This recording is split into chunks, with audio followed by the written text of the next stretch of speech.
大変申し訳ありませんが、この動画はアップロード者が成仏してしまったため、ご覧になることができません。来世でのごアクセスを心からお待ちしております。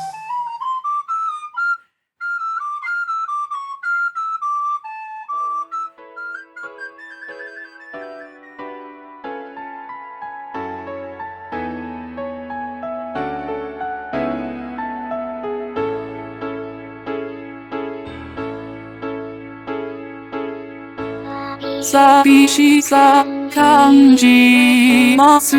か？気づくにも見抜け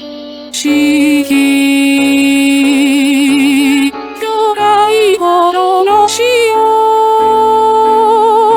迎えいらば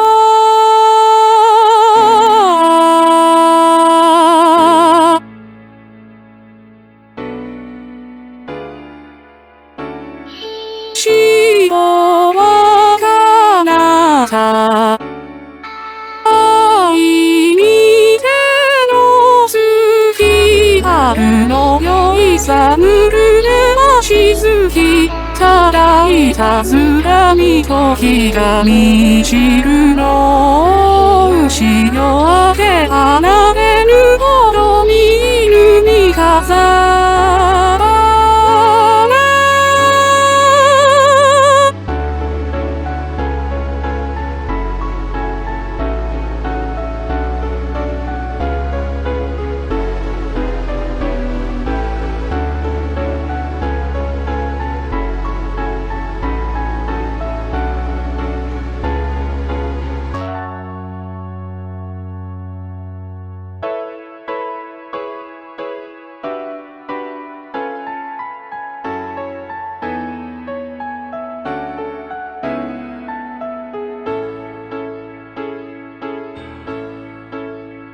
みじみしてゆく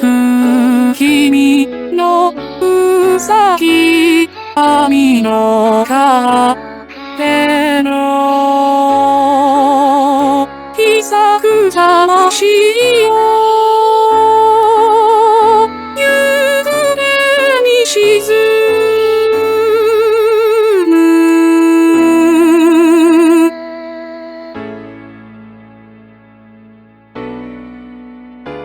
朱輪を飲む潮のさ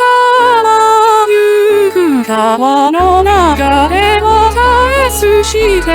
本香りのことの弾む傷青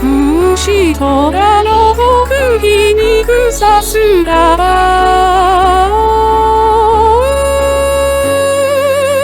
紐解く白金玉の思い絶えてしなくは死ぬることあるまし朝ましこの心荒らす